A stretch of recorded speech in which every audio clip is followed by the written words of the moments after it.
নমস্কার, এই মুহূর্তে রয়েছে আমরা বারাসাত পাইনিয়ার পার্ক নেইগুরু জুয়েলার্স। 25শে বৈশাখে যার মজুরির উপর 50% ছাড় থাকে এবং কালী পুজো বারাসাতের জন্য বিখ্যাত, এটা আমরা সবাই জানি। তৎসহ নেইগুরু জুয়েলার্সে অজয় কর্মকার তিনি প্রতি বছর এই 10 দিন ধরে হালখাতা করেন। আজকে নিয়ে 10 দিন চলছে, আগামীকাল হয়তো সেটা শেষ হবে।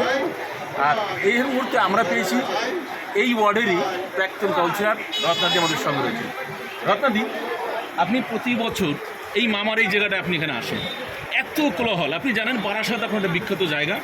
এই ওয়ার্ডের প্রতিনিধি হিসাবে আপনি যখন ছিলেন তখন থেকে আজ অব্দি কেমন লাগছে আপনার?